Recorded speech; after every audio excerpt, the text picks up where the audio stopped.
वो वाला सैंपल। सबसे पहले अगर आप ध्यान दें बच्चे, तो यहाँ पर जो मेरे पास चार्जेस हैं वो वाई एक्सिस पे प्लेस्ड हैं। कैसे पता लग रहा है? आपका नेगेटिव चार्ज कहाँ पर प्रेजेंट है? आपका नेगेटिव चार्ज प्रेजेंट है 0, -b और 0 के ऊपर। और आप पे पॉजिटिव चार्ज कहाँ पर प्रेजेंट है? पॉजिटिव चार्ज प्रेजेंट है 0, b और 0 के ऊपर। तो ये मेरे पास -q का चार्ज है और ये ताकि मेरे पास पॉजिटिव q का चार्ज है। सबसे पहले टीचर मुझे यहाँ पर डाइपोल मोमेंट पूछ रहे, तो मेरे पास डाइपोल मोमेंट क्या होगा जरा अंडरस्टैंड करें। तो मेरे पास डाइपोल मोमेंट क्या हो जाएगा? ये either charge multiplied by distance across them. तो इनके बीच का डिस्टेंस कितना है? ये मेरे पास b आ गया और ये भी मेरे पास b आ गया। तो इसका डाइपोल मोमेंट आपके पास क्या आ गया? q मल्टीप्लाइड बाय मेरे पास आ गया 2b। और इसके डायरेक्शन कहाँ की तरफ को हो जाएगी? Towards positive y direction. तो हमारे पास इसकी इलेक्ट्रिक डाइपोल मोमेंट की डायरेक्शन कहां पर हो जाएगी? So this is q into 2b। और ये नेगेटिव चार्ज से पॉजिटिव चार्ज की तरफ होता है डाइपोल मोमेंट, तो इसकी डायरेक्शन पॉजिटिव y एक्सिस यानी कि j कैप आ जाएगा। नेक्स्ट बच्चा हमारे पास यहाँ पर क्या है? क्वेश्चन नंबर 10 ये हमारे पास है और it is present in uniform electric field. तो यूनिफॉर्म इलेक्ट्रिक फील्ड की वैसे डायरेक्शन गिवन नहीं है और इस वजह से मैं आपको एक तरीका बता देता हूं। अगर टीचर मुझे इलेक्ट्रिक फील्ड देता है और मान लो कि ये इलेक्ट्रिक फील्ड है मेरे पास E0 इंटू आई कैप मान लिया जाए, तो इस पे टॉर्क आपके पास क्या हो जाता है? The torque is given by P cross of E। तो मेरे पास कितना आ जाएगा? Q into 2B and cross of ये J आ जाएगा क्रॉस ऑफ E0 इंटू आई के। तो मेरे पास यहाँ पर Q into 2B into E0 और J क्रॉस I किसके बराबर होता है सलोनी? J क्रॉस I किसके बराबर होता है? ये मेरे पास माइनस ऑफ K के बराबर। अब ये मुझे पता होना चाहिए, ठीक सलोनी। मेरे पास यहाँ पर दो चीजें होती हैं, I, J और K।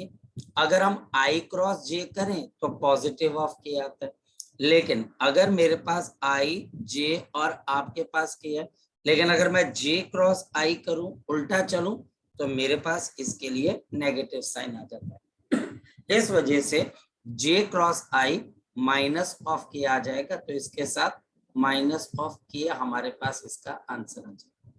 ठीक है, क्लियर है लड़की? क्लियर है बच्चे? और कोई डाउट पूछ? No sir.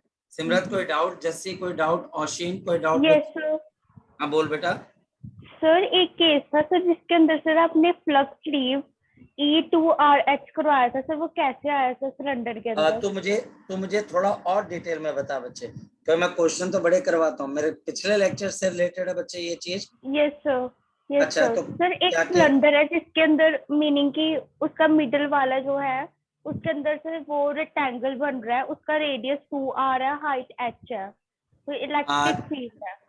अच्छा मैं समझ गया। आप ये पूछ रहे हैं कि ये मेरे पास एक सिलेंडर है और इस सिलेंडर को आपने किसी इलेक्ट्रिक फील्ड में रख दिया, नेट इलेक्ट्रिक फील्ड आपके पास इलेक्ट्रिक फील्ड यूनिफॉर्म ये वाला ना बच्चे? यस और नो? Yes sir. अब देख बच्चे इसमें क्या होता है बच्चे, जब तू इस सिलेंडर को साइड से देखेगी तुझे क्या नजर आएगा? पहली चीज मैंने तुम्हें क्या समझाई थी, क्योंकि यहाँ पर इलेक्ट्रिक फील्ड यूनिफॉर्म है, जो आपके पास बॉडी है उसके अंदर कोई चार्ज नहीं है, तो आपके पास टोटल फ्लक्स आपके लिए क्या हो जाएगा? 0 हो जाएगा। इसके बाद आपने क्या करना है, जहां से इलेक्ट्रिक फील्ड लाइन एंटर कर रही है वहां से बच्चा आपने क्या करना है, इस ऑब्जेक्ट को ऑब्जर्व करना। आप इस ऑब्जेक्ट को बच्चे ऑब्जर्व करिए, ये देखिए आप इस ऑब्जेक्ट को क्या करिए, ऑब्जर्व करिए, यहाँ से ऑब्जर्व करिए। आपको ये सिलेंडर नजर आएगा या कुछ और नजर आएगा? मेरे पास ये एक सिलेंडर है, ये देखिए एक सिलेंडर है। अब तू बता कि अगर तू इस सिलेंडर को देख रही है ऐसे, तो ऐसे क्यों देख रही है, ऐसे क्यों नहीं देख रही? क्योंकि फील्ड लाइंस ऐसे इसमें एंटर कर रही है। तो तुझे ये क्या चीज नजर आ रही है? तेरे को ये सिलेंडर नजर आ रहा है कि क्या चीज नजर आ रही है, कि रेक्टेंगल नजर आ रहा है? बोल शाबाश। रेक्टेंगल।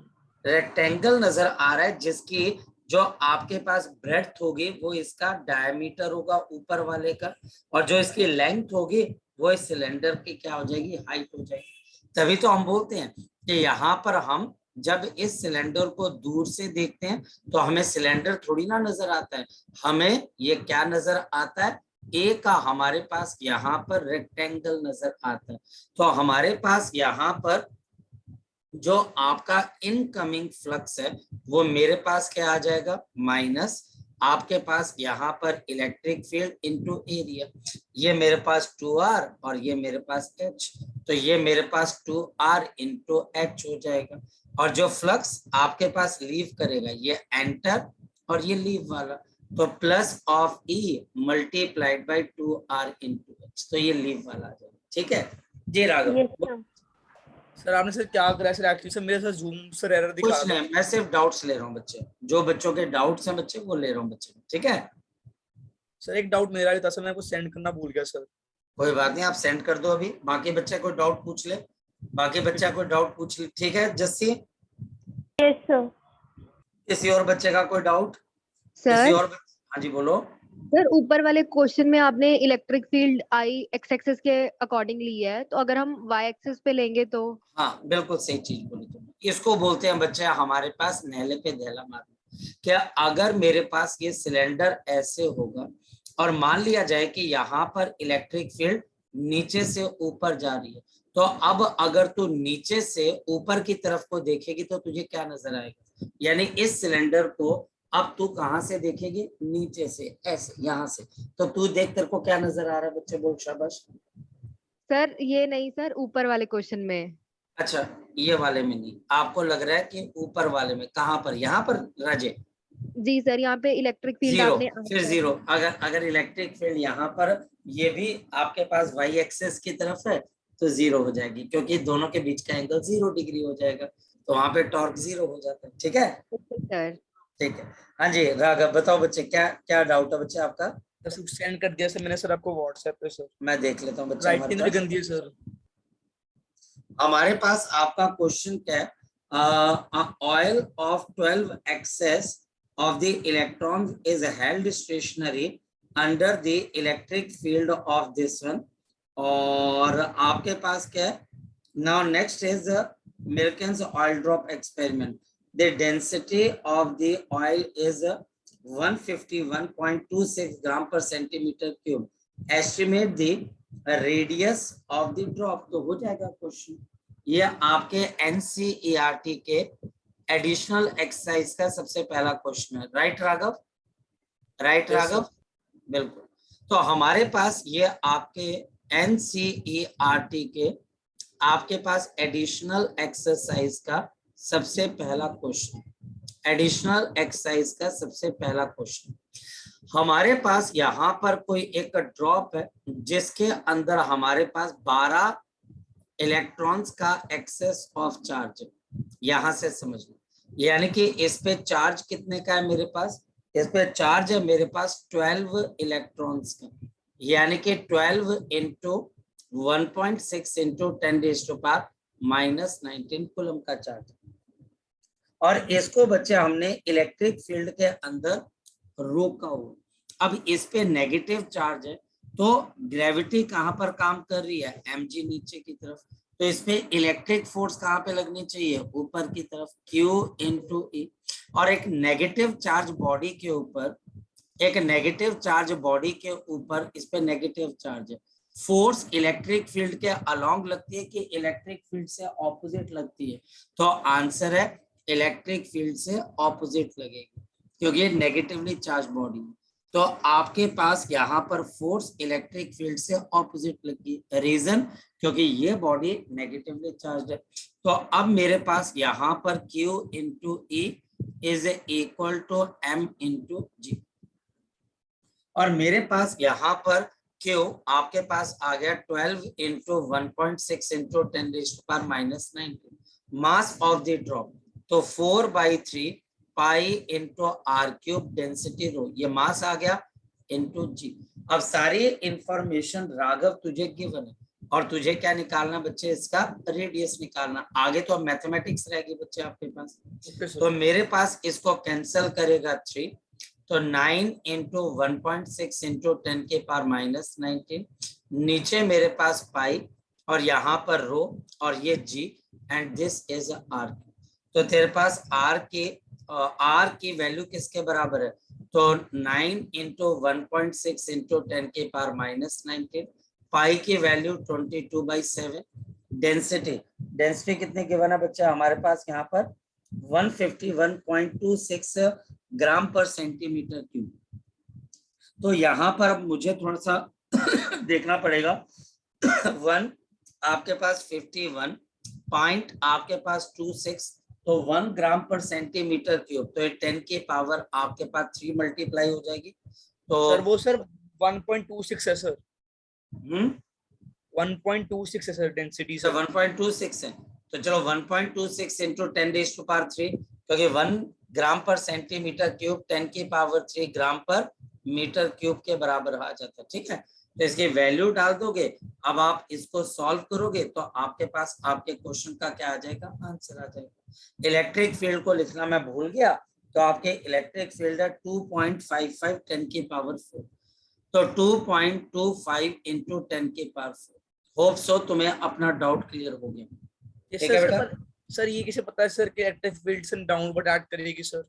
एक सिंपल सी बात है बच्चे हमारे पास कि जो पॉजिटिव चार्ज बॉडी होती है उसके ऊपर अलोंग द फील्ड फोर्स लगती है, और मेरे पास अगर एक नेगेटिवली चार्ज बॉडी होती है तो इससे opposite direction of electric field force लगती है। ये प्रॉपर्टी है, ये नेचर है उसकी, ये याद होना चाहिए। ठीक है, कोई और डाउट? No sir. पक्का श्योर? किसी बच्चे का कोई डाउट रह गया तो बच्चा पूछ सकता है, कोई भी जी, कोई भी बच्चा डाउट पूछ सकता है। ठीक है, आगे चले बच्चे। सो पिछली बारी हमने एक चार्ज के वजह से देखा था कि हमारे पास कितना इलेक्ट्रिक फ्लक्स कैलकुलेट हो सकता है। तो हमारे पास यहाँ पर एक चार्ज की वजह से हमारे पास कितना इलेक्ट्रिक फ्लक्स कैलकुलेट हो सकता है। तो आज हम यहाँ पर अंडरस्टैंड करेंगे बच्चे the statement of the Gauss law. तो सबसे पहले बच्चे हम यहाँ पर अंडरस्टैंड करते हैं what is the statement of the Gauss law.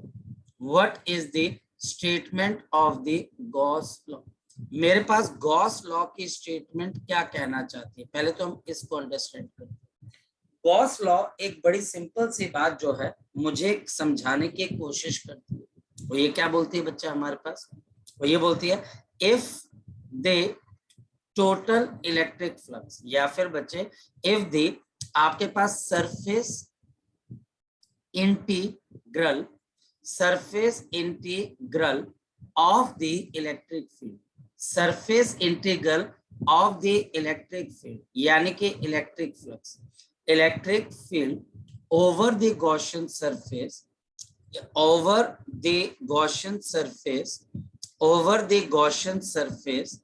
अगर मेरे पास एक गॉसियन सरफेस के ऊपर आप सरफेस इंटीग्रल को कैलकुलेट करने की कोशिश करते हो, इज कैलकुलेटेड, आपके पास इज कैलकुलेटेड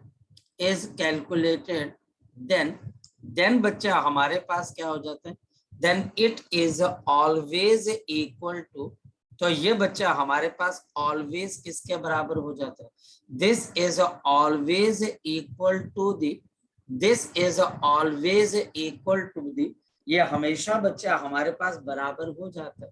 और ये किसके बराबर हो जाता है बच्चे, 1/ε0 times the charge enclosed within the Gaussian surface, enclosed within the Gaussian surface, within the Gaussian surface, within the Gaussian surface. अब ध्यान से समझो ये रिजल्ट हमें कहना क्या चाहता है, गॉस लॉ हमें कहना क्या चाहता है।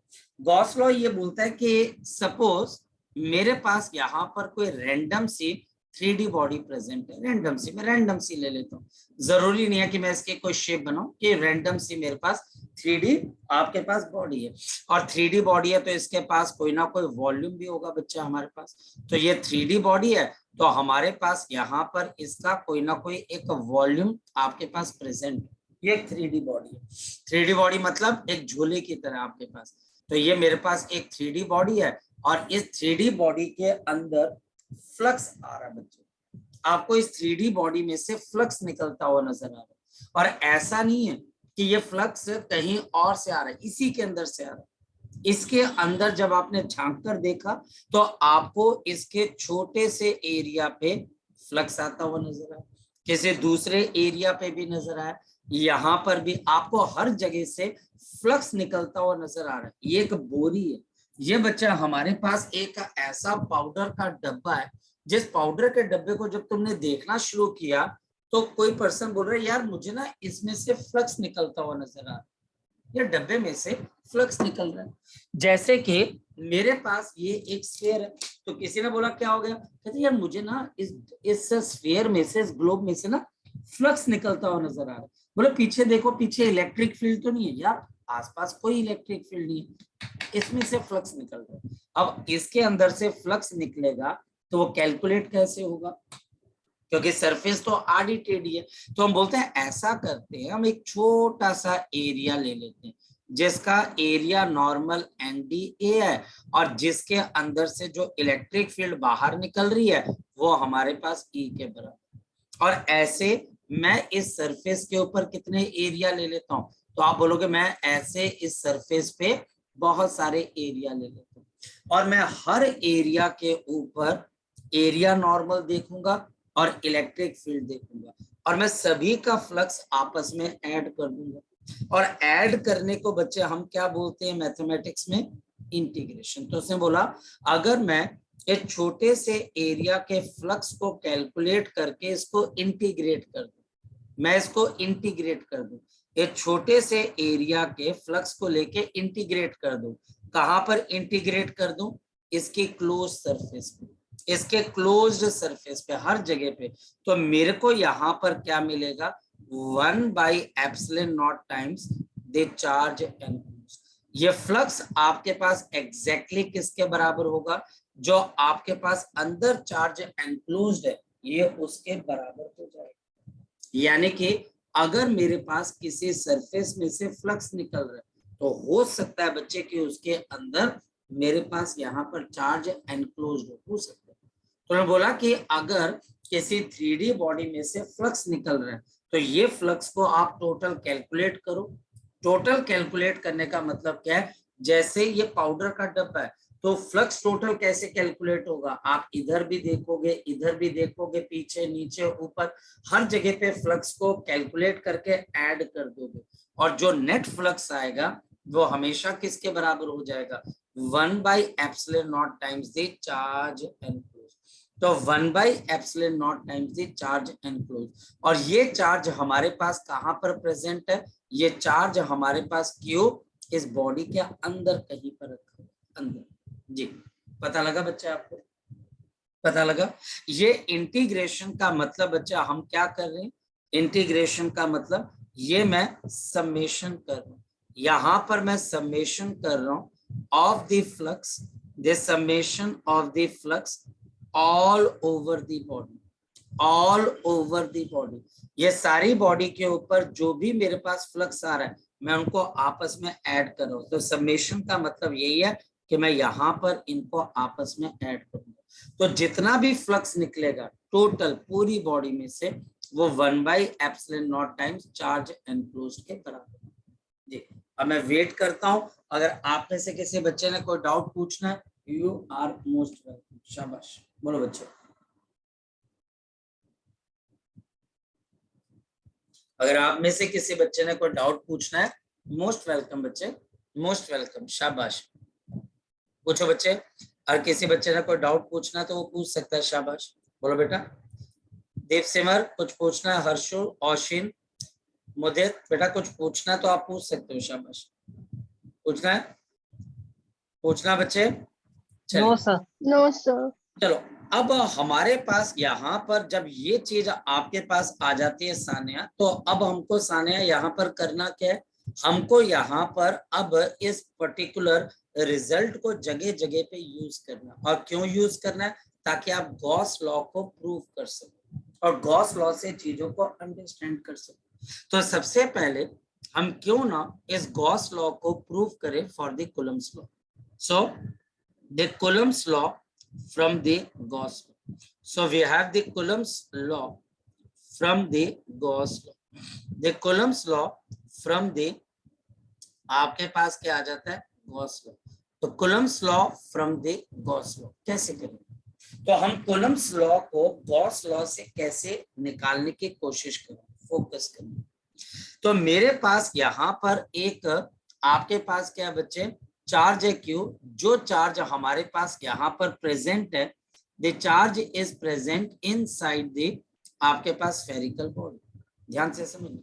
तो मेरे पास यहाँ पर एक स्फेरिकल बॉडी है और इस स्फेरिकल बॉडी के अंदर चार्ज Q प्रेजेंट है। फोकस करें। तो मेरे पास यहाँ पर ये गॉसियन सरफेस है, ठीक, ये गॉसियन सरफेस है और इस गॉसियन सरफेस के सेंटर को हम यहाँ पर O बोल देते हैं और इसका रेडियस हमारे पास किसके बराबर है, R के बराबर है। तो हमारे पास इसका रेडियस किसके बराबर आ गया, R के बराबर। हमारे पास इसका रेडियस R के बराबर है और यहाँ पर मेरे पास Q चार्ज को प्लेस किया हुआ है और ये हमारे पास एक गॉसियन सरफेस है, ये गॉसियन सरफेस है। Now this is the Gaussian surface. अब ध्यान से समझ, मेरे पास इस Q चार्ज की वजह से इस गॉसियन सरफेस के किसी भी पॉइंट के ऊपर, ये देखिए कर्व्ड बाउंड्री, आपके पास यहाँ पर इसकी वजह से इलेक्ट्रिक फील्ड कहाँ की तरफ को हो जाएगी, तो आप बोलोगे सर बाहर की तरफ। ये हमारे पास इसकी वजह से इलेक्ट्रिक फील्ड बाहर की तरफ को आ जाएगी। ये इलेक्ट्रिक फील्ड हमारे पास यहाँ पर बाहर की तरफ को। Now this is the electric field in the outside direction और इसका एरिया नॉर्मल कहाँ की तरफ को हो जाएगा, इसका एरिया नॉर्मल भी कहाँ की तरफ को हो जाएगा, तो आपका एरिया नॉर्मल भी NDA की तरफ हो जाएगा। तो हमारे पास एक गॉसियन सरफेस है, उसके सेंटर पे मेरे पास Q चार्ज है और इस Q चार्ज की वजह से इस गॉसियन सरफेस के ऊपर इलेक्ट्रिक फील्ड हम एज्यूम कर रहे हैं बाहर जा रही है और क्योंकि 3D सरफेस है तो एरिया नॉर्मल भी बाहर की तरफ जाएगा। तो मेरे पास ये गॉसियन सरफेस है, ये स्फीयर है, इसके सेंटर के अंदर कहीं पर मेरे पास Q चार्ज है और इस Q चार्ज की वजह से इसके सरफेस पे एरिया नॉर्मल बाहर होगा और जो चार्ज बीच में है उसकी वजह से इलेक्ट्रिक फील्ड भी बाहर की तरफ को आ जाएगा। अब अगर मैं यहाँ पर गॉस लॉ लगा दूं तो गॉस लॉ क्या बोल देता है, we have integration of A dot of मेरे पास NDA। जल्दी बोलो ये किसके बराबर आ जाएगी, जल्दी बोलो ये किसके बराबर आ जाएगी, 1/ε0 टाइम्स द चार्ज एनक्लोज्ड और चार्ज एनक्लोज्ड मेरे पास किसके बराबर आ गया, Q के बराबर। मेरे पास यहाँ पर E and integration of dA and this is Q divide by मेरे पास क्या आ गया, एप्सिलॉन। तो electric field E integration of dA और Q बाई एप्सिलॉन। अब ये dA हमारे पास क्या बच्चे, याद रखना इंटीग्रेशन ऑफ dA का मतलब क्या बच्चे, this is sum of all the area, sum of all the area on the Gaussian surface, on the Gaussian surface, sum of all the area on the Gaussian surface that results into total surface area, that's result into total surface area, total surface area, total surface area। ये जो मैंने patch लिया है जो कि आपके पास DA के बराबर है, ऐसा ही एक पैच हम और भी आगे की तरफ को लेंगे, ऐसा ही पैच हम यहाँ पर लेंगे, ऐसा ही पैच और ऐसे मेरे पास इसके पास जितने भी पैचेस हैं, अगर मैं सभी पैचेस के एरिया को ऐड करूं तो जल्दी बता दो मेरे पास किसका एरिया आ जाएगा, शाबाश बोलो, मेरे पास किसका एरिया आ जाएगा बच्चे, बोलो शाबाश। अगर मैं इन्हीं सभी पैचेस के एरिया को आपस में ऐड कर देता हूँ तो बताओ मेरे पास किसका एरिया आ जाएगा बच्चे, सर्कल का, सर्कल का नहीं बच्चे, स्फेरिकल बॉडी स्फेयर का। यस ये हमारे पास यहाँ पर स्फीयर का आपके पास, क्योंकि मेरे को सरफेस का एरिया निकालना है अगर मैं यहाँ पर सर्कल का बोलूंगा तो सर्कल तो गलत हो जाएगा, क्योंकि 3D बॉडी, कुछ एरिया आपको सामने नजर आ रहे हैं और कुछ एरिया पीछे की तरफ है। जैसे कि मेरे पास यहाँ पर ये ग्लोब का एक छोटा सा हिस्सा है, तो कुछ एरिया आपको यहाँ नजर आ रहे हैं, कुछ एरिया टॉप पे और कुछ एरिया जो आपको नजर नहीं आ रहे वो पीछे भी तो है। तो जब तू इन सबको ऐड करेगी तो किसका एरिया मिल जाएगा बच्चे तुझे? तुझे यहाँ पर आपके पास स्फीयर का एरिया। तो अब मेरे पास बता इलेक्ट्रिक फील्ड कितने के बराबर है? ए मल्टीप्लाइड बाय सरफेस एरिया कितने के बराबर आ जाएगा? जल्दी बोलो। This is a 4 pi capital R square and Q divided by epsilon. therefore the electric field due to the q charge, जल्दी बोलो किसके बराबर हो जाएगी? the electric field due to plus q charge। तो इस प्लस क्यू चार्ज की वजह से कितनी इलेक्ट्रिक फील्ड आ जाएगी? तो मेरे पास ये इलेक्ट्रिक फील्ड आ जाएगी E is equal to Q divided by, नीचे मेरे पास क्या आ जाएगा? 4 pi epsilon naught into R का स्क्वायर। तो मेरे पास इलेक्ट्रिक फील्ड किसके बराबर आ जाएगी?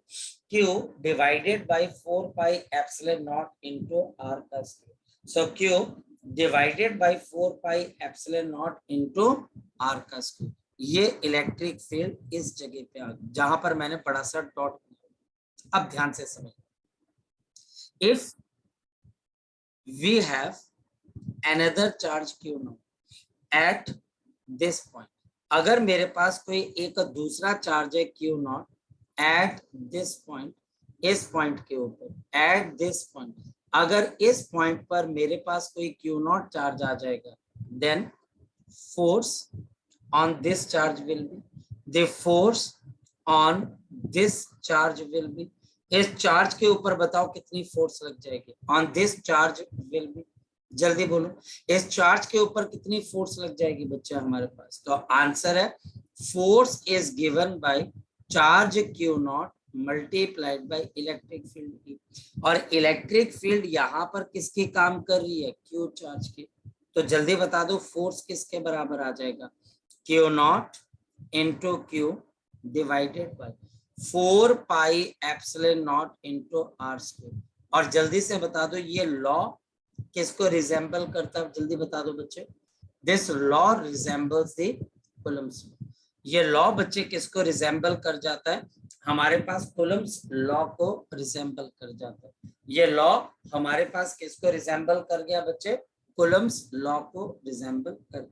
जी अब बताओ बच्चे, अगर किसी बच्चे का कोई डाउट है, शाबाश शाबाश, अगर किसी बच्चे का कोई डाउट है तो वो बच्चा यहाँ पर डाउट पूछ सकता है, कोई मुश्किल नहीं है, बड़े आराम से यहाँ पर हम इसके डाउट को क्लियर कर सकते हैं। शाबाश, है किसी बच्चे का कोई डाउट?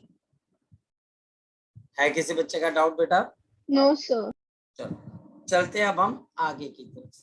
तो अब मेरे पास एक तो ये चीज आ गई, तो नेक्स्ट मेरे पास क्या आ जाती है? Next is another simple application of the Gauss law, and this is the electric field of the infinite long rod, electric field of infinite long rod, infinite long rod, infinite long rod having charge density lambda, having the charge density lambda, having the charge density lambda, जिसके charge density मेरे पास lambda. ध्यान से समझिए, मेरे पास यहाँ पर एक infinite rod है, फोकस करना, मेरे पास यहाँ पर एक इनफाइनाइट रॉड है, जिस रॉड के ऊपर पॉजिटिव चार्ज पूरी तरह से एम्बेडेड है। ये मेरे पास एक रॉड आ गया, देखो ये मेरे पास एक पॉजिटिवली चार्ज रॉड है बच्चे। ये रॉड हमारे पास यहां से शुरू होके कहां तक जा रही है बच्चे? इन्फिनिटी तक। ये रॉड हमारे पास यहां से शुरू होके इन्फिनिटी तक जा रही है। ये रॉड हमारे पास यहां से शुरू होके इन्फिनिटी तक जा रही है। इस रॉड के ऊपर टोटल कितना चार्ज है? तो आप बोलोगे पॉजिटिव चार्ज है, तो इस पे पॉजिटिव चार्ज एम्बेडेड है। इस रॉड के ऊपर पॉजिटिव चार्ज है और इस रॉड की वजह से मुझे इलेक्ट्रिक फील्ड निकालनी है, at some distance r from this rod, at some distance r from this rod, ये मेरे पास है। तो ये इनफाइनाइट की तरफ जाती रॉड है, ये माइनस इंफिनिटी से लेके कहाँ तक फैली हुई है आपके पास, प्लस ऑफ इंफिनिटी तक। तो ये हमारे पास यहाँ से आपके पास इंफिनिटी तक को जा रही है, तो ये मेरे पास यहाँ से आपके पास प्लस ऑफ इंफिनिटी तक को जा रही है। अब इसकी इलेक्ट्रिक फील्ड कैसे निकालेंगे, ध्यान से समझिए। इसके charge density lambda coulomb per metre के बराबर है। तो हम यहाँ पर एक गॉसियन सरफेस को ड्रॉ करते हैं, देखिए कैसे। वो ये बोलता है कि हम यहाँ पर एक गॉसियन सिलेंडर को ड्रॉ कर देते हैं, जिस गॉसियन सिलेंडर की लेंथ मेरे पास L के बराबर है, इस गॉसियन सिलेंडर की लेंथ मेरे पास L के बराबर है, और इसका रेडियस मेरे पास स्मॉल r है, इसका रेडियस मेरे पास यहाँ पर स्मॉल r है। ये देखो ऐसे, ये मेरे पास एक गॉसियन सिलेंडर है, ये मेरे पास एक गॉसियन सिलेंडर है, और इस गॉसियन सिलेंडर की जो लेंथ है वो हमारे पास किसके बराबर है, इस गॉसियन सिलेंडर की जो लेंथ है वो हमारे पास यहाँ पर L के बराबर है। ये बच्चा हमारे पास गॉसियन सिलेंडर है जिसकी लेंथ हमारे पास किसके बराबर आ गई, आपके पास L के बराबर, और इसका रेडियस हमारे पास, इसका जो रेडियस है वो हमारे पास यहाँ पर किसके बराबर आ गया, स्मॉल r के बराबर। तो इसका रेडियस स्मॉल r और लेंथ आ गई मेरे पास L के बराबर, और इसके अंदर चार्ज ट्रैप हो गया। अब मुझे यहाँ पर इस रॉड की वजह से इस पॉइंट पर इलेक्ट्रिक फील्ड बतानी, यहाँ पर जो कि रॉड से कितने डिस्टेंस के ऊपर आ गया, बोलो शाबाश। ये रॉड से कितने डिस्टेंस पे है, तो r डिस्टेंस पे। मेरे पास अब 3 इफेक्टिव सरफेसेस बन गई। ये मेरे पास यहाँ पर पहली सरफेस है, इसका एरिया नॉर्मल बाहर की तरफ को हो जाएगा, ये मेरे पास आ गया NaD1, और यहाँ पर इलेक्ट्रिक फील्ड इस पॉजिटिव रॉड की वजह से कहाँ पर आ जाएगी, ऊपर की तरफ। इन दोनों के बीच का एंगल कितने के बराबर है, इन दोनों के बीच का एंगल 90 डिग्री के बराबर। अगर मैं यहाँ पर एक कर्व्ड बाउंड्री लेता हूँ, ये देखो बच्चे, ये मेरे पास यहाँ पर मैं कर्व्ड बाउंड्री ले रहा हूँ, ये कर्व्ड सरफेस है। इस कर्व्ड सरफेस पे हमारे पास यहाँ से एरिया नॉर्मल ऊपर की तरफ आ जाएगा N × dA2, और आपके पास यहाँ पर इसकी इलेक्ट्रिक फील्ड E2, ये भी बच्चे पॉजिटिव है तो ऊपर की तरफ को आ जाएगी, क्योंकि पॉजिटिव चार्ज की इलेक्ट्रिक फील्ड अवे हो जाती है।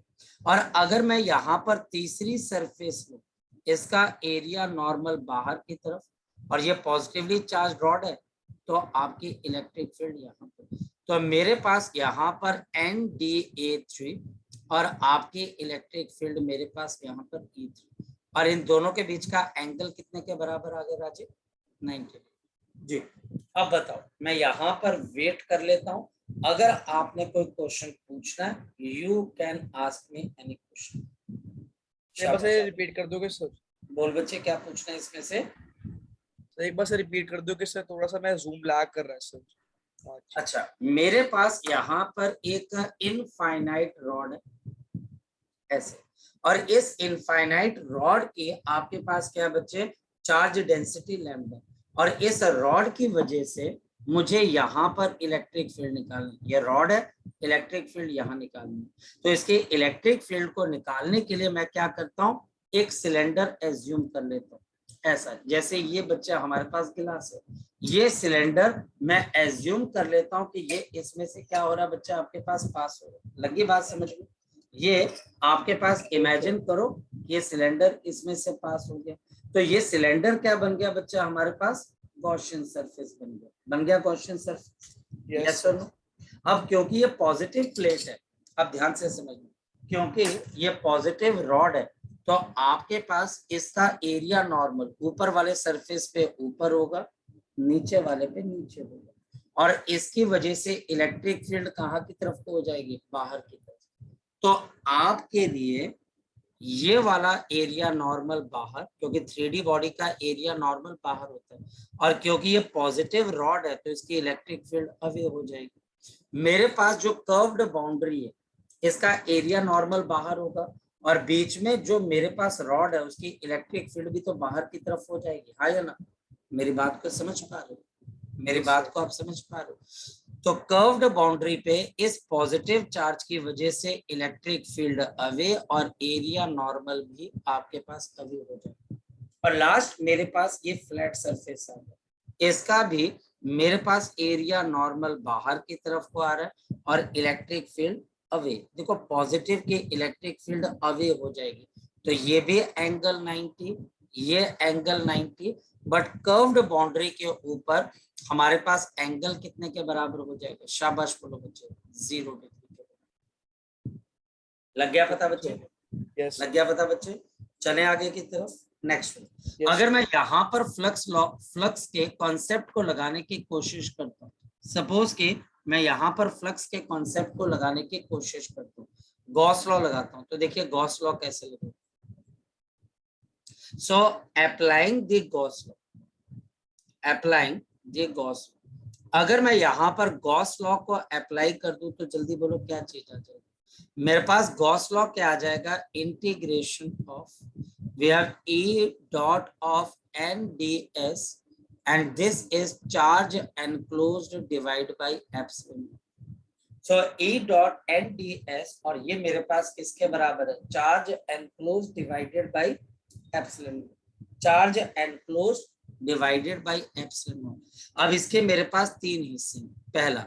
पहला हिस्सा है इंटीग्रेशन ऑफ E और आपके पास यहाँ पर dA1 cos of 90 डिग्री। मेरे पास दूसरा है plus of integration of E2 into dA2 cos of 0 degree, और मेरे पास तीसरा क्या है? E3 dA3 cos of 90 degree. ये आपके पास आ गया Q अपॉन एप्सिलॉन नॉट के बराबर, ये हमारे पास है। तो मैंने क्या किया, जो आपका टोटल फ्लक्स निकल रहा है तीनों सरफेसेस में, तो मैंने इन तीनों को यहाँ पर लिखना स्टार्ट कर दिया। तो ये आपके टर्म, इन तीनों टर्म्स की फर्दर एडिशन बन जाएगी। तो जो हमारा टोटल फ्लक्स है इलेक्ट्रिक फील्ड इनटू एरिया, ये हम कैसे लेंगे?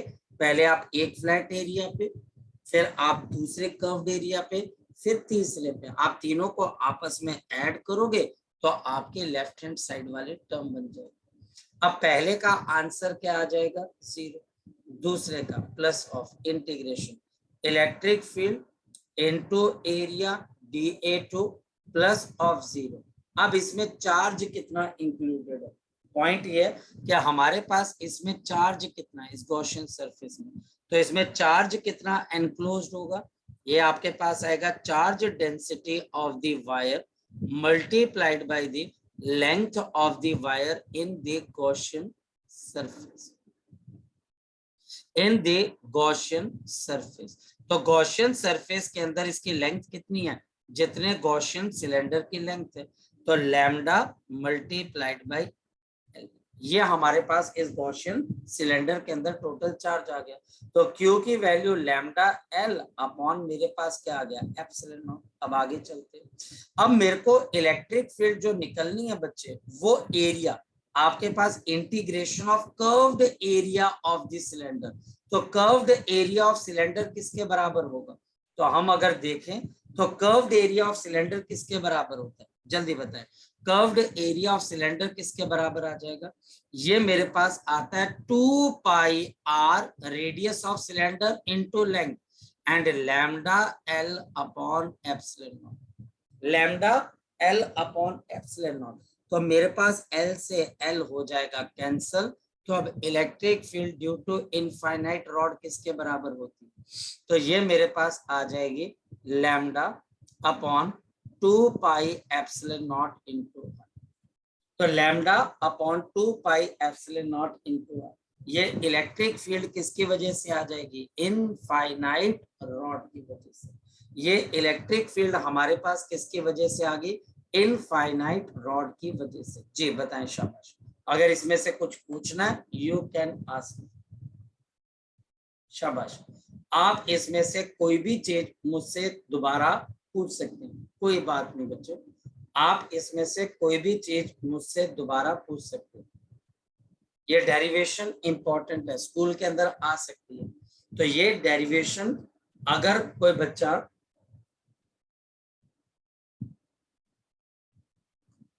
अगर डेरिवेशन पूछना चाहता है, मोस्ट वेलकम, कोई दिक्कत वाली बात नहीं जी। पूछने किसी ने बच्चे? शाबाश, सर बोलो बेटा, very good. Sir normal DS क्या है यहाँ पर? क्या बच्चे, फिर से बोल। सर आपने फ्लक्स लिखा हुआ ना, E vector normal DS, sir sir क्या चीज है? सर मुझे ये पता नहीं हमारे चल रहा। पास क्या है बच्चे, आपके पास यहाँ पर जो हम यहाँ पर लिख रहे हैं बच्चे एन, ये हमारे पास क्या आ गया, एन कैप। ये एन कैप क्या शो कर रहा है, डायरेक्शन। और ये किसके डायरेक्शन शो कर रहा है बच्चे, दे perpendicular to the area, perpendicular to the area, ठीक। और ये एन कैप जब भी हमारे पास किसी एरिया से मल्टीप्लाई होता है, ये डीएस आपके पास क्या है, एरिया, तो ये हमारे पास पूरी टर्म क्या बन जाती है, एरिया वेक्टर। क्या बन जाती है बच्चा हमारे पास, एरिया वेक्टर। अगर तेरे पास कोई भी एक का एरिया ऐसे करके और तू इसका एरिया वेक्टर निकालना चाहती है, इसका एरिया तेरे पास यहाँ पर ए है, तो इसका एरिया वेक्टर कैसे बनेगा, ये तेरे पास आ जाएगा एन कैप। मेरी बात को समझ पा रही है, एन कैप। सर ऐसा करने से ये एरिया वेक्टर बन जाएगा।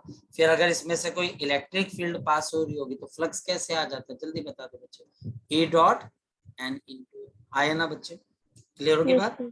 Yes sir. चलते हैं अब आगे। सपोज कि तेरे पास यहाँ पर कोई ऐसी बॉडी प्रेजेंट है राजे, जो बॉडी आपके पास कर्व्ड है। सपोज कि तेरे पास यहाँ पर कोई ऐसी बॉडी है जो कि तेरे पास यहाँ पर कर्व्ड है, बड़ी अजीब सी बॉडी लेके चल रहा हूँ जो कर्व्ड है। ये बॉडी बच्चा हमारे पास कर्व्ड है और इस बॉडी के अंदर तूने क्यू चार्ज को प्लेस कर दिया। अब तू फ्लक्स को निकालना चाहती, तेरे को इतना पता है कि फ्लक्स किसके बराबर होगा इस 3D बॉडी में से, क्यू बाई एप्सिलॉन नॉट, क्योंकि ये फ्लक्स इस चार्ज की वजह से इस पूरे एरिया को क्या कर रहा है बच्चे हमारे पास, क्रॉस कर रहा है ना? मेरी बात को समझ पा रही है? यहाँ पर इसकी वजह से जो इलेक्ट्रिक फील्ड लाइंस होंगी वो इस एरिया को क्या कर रही है बच्चे हमारे पास, क्रॉस कर रही है। और आपका टोटल फ्लक्स इसमें से किसके बराबर आ जाएगा, क्यू बाई एप्सिलॉन नॉट के बराबर, क्यू बाई एप्सिलॉन नॉट के बराबर। तो हमारे पास यहाँ पर एक और तरीका बताया गया, उन्होंने बोला कि हम इसका फ्लक्स एक और तरीके से निकाल सकते हैं। बोला कैसे? बोला आप ऐसा करो, इस पूरे वॉल्यूम को छोटे छोटे, इसके सरफेस को छोटे छोटे टुकड़ों में काट दो। ये देखो ऐसे, या हमने इसके सरफेस को छोटे छोटे टुकड़ों में काट दिया ऐसे, या हमारे पास कैसे, मैंने इसके एरिया जो सरफेस है, जो बाउंड्री है, अंदर को नहीं बाउंड्री को, जैसे गिलास है तो गिलास के सरफेस को मैंने क्या कर दिया, छोटे छोटे टुकड़ों में बांट दिया। और ऐसे मेरे पास कितने टुकड़े हैं बच्चे, इनफाइनाइट। कितने टुकड़े हैं बच्चे, इनफाइनाइट। और अब इसके किसी एक टुकड़े पे इलेक्ट्रिक फील्ड बाहर की तरफ आ रही होगी, बिल्कुल आ रही होगी। आपका एरिया नॉर्मल भी बाहर की तरफ होगा, तो एन इंटू कितना आ गया, डेल्टा हो जाएगा। अब इसका इलेक्ट्रिक फ्लक्स तो कैसे निकालेगी, तो बोलेगी ए, और आपके पास 1 और आपके पास dot of N into delta. अब दूसरे का कैसे निकालेगी, जल्दी बोल दे, A two dot of N into delta. Clear? ऐसे तो सबका फ्लक्स निकालती चलेगी, हाँ या ना, यस और नो। फिर तो तीसरे एरिया का निकालेगी, तीसरे एरिया का भी फ्लक्स आता जाएगा और उसको पहले वालों के साथ ऐड करती जाएगी। तो निकाल क्या रही है, यहाँ पर टोटल फ्लक्स निकाल रही। और ऐसी तेरे पास कितनी टर्म्स हो जाएंगी, जल्दी बता दे बच्चे मेरे पास, इनफाइनाइट। इनफाइनाइट। अब तो इनफाइनाइट टर्म्स को तो ऐड नहीं कर सकते, इस वजह से आप बोलते कि आप इसको इंटीग्रेट कर दो। और क्योंकि ये पूरी सरफेस पे आप जहां से चले थे वहीं पर वापस आ जाओगे, है ना। आप यहाँ से, आपने क्या करना है, आपने यहाँ से पहले इसका एरिया नापा, पीछे गए, फिर एरिया नाप करके वापस वहीं पर आ गए जहां से आपने स्टार्ट किया था। वहीं पर आप पूरे के पूरे एरिया को कैलकुलेट करते, पूरे के पूरे, पूरा बॉडी पे गोल घूमते। इस वजह से इंटीग्रेशन सर्कल का मतलब है आप कंप्लीट सरफेस को देखते हो। और यहाँ पर मेरे पास क्या आ जाता है, E dot N into D into S. तब करके बच्चे ठीक है। और क्या बोलता Yes. है गॉस लॉ, ये जो आपका फ्लक्स आएगा ये किसके बराबर हो जाएगा, 1/ε0 टाइम्स द चार्ज एनक्लोज, जो इस बॉडी के अंदर present। ठीक है बेटा, Yes, sir. इसको कुछ इस तरीके से बच्चे हम जस्टिफाई करते हैं कि हम इसमें इलेक्ट्रिक फ्लक्स कैसे निकाल रहे हैं। तो आप जो इंटीग्रेशन है, इंटीग्रेशन का मतलब क्या है कि मेरे पास यहाँ पर सपोज कि ये आपके पास क्या बच्चे गिलास है, तो इस गिलास में से जो फ्लक्स निकल रहा है, तो पहले मैं क्या करूंगा, इस गिलास के इनफाइनाइट टुकड़े कर दूंगा, छोटे छोटे जितना पॉसिबल हो सकता है। फिर एक छोटे से टुकड़े पे फ्लक्स को निकालूंगा और फिर उसको इंटीग्रेट कर दूंगा पूरे गिलास पे, तो वो पूरे गिलास का फ्लक्स आ जाएगा। और ये किसके ऊपर डिपेंड करेगा, 1/ε0 टाइम्स द चार्ज, जो कि इस गिलास के अंदर प्रेजेंट है। बस इतनी सी चीज। जी राघव पूछो बच्चे। सर एक्चुअली सर मेरा फिर से जूम हैंग कर रहा था सर। क्या बेटा, आज सर लेक्चर सर जूम बोलो हैंग बच्चे। कर रहा है सर मेरा सर। अच्छा जूम, हाँ थोड़ा सा प्रॉब्लम है आज, नेटवर्क थोड़ा सा हैंग करेगा बच्चे, आज नेटवर्क अनस्टेबल है। चलो चलते हैं अब हम आगे की तरफ। एक बार बता दो सर ये कैसे हुआ सर, वो इन्फिनिटी वाला सर पॉइंट सर, वो हाँ समझ बेटा, नहीं आया मेरे को। क्या बेटा, वो इन्फिनिटी वाला सर जो आपने लिखा है सर, वो समझ नहीं आया सर। आपने सेंटर ऑफ मास चैप्टर किया था बच्चे, yes sir. Centre of mass वाला। Yes sir. Centre of mass में आप किसी भी बॉडी का सेंटर ऑफ मास कैसे निकालते हैं बच्चे, सर उसके जो कोऑर्डिनेट्स होते हैं सर उसको सर हम डिवाइड करते थे सर। डिवाइड कर देते हैं। हमारे पास यहाँ पर बच्चे जो फ्लक्स आप निकाल रहे हो, ये फ्लक्स बच्चे हमारे पास कैसे निकलता है, सबसे पहले ये समझो ये एक 3D बॉडी पे निकल रहा है। मेरे पास यहाँ पर कोई एक 3D बॉडी है, मेरे पास यहाँ पर कोई एक 3D बॉडी है, आप उस 3D बॉडी के बाहर बैठे हुए, a person is sitting outside, और इसको लगता है कि इस बॉडी में से चारों डायरेक्शन में से कोई फ्लक्स निकल रहा है। आया ना बच्चे, चारों डायरेक्शंस में क्या निकल रहा है, फ्लक्स निकल रहा है। आया ना, जब ये इसको ऊपर से देखता है तो इसको ऐसे नजर आता है कि चारों तरफ से फ्लक्स निकल रहा है ना।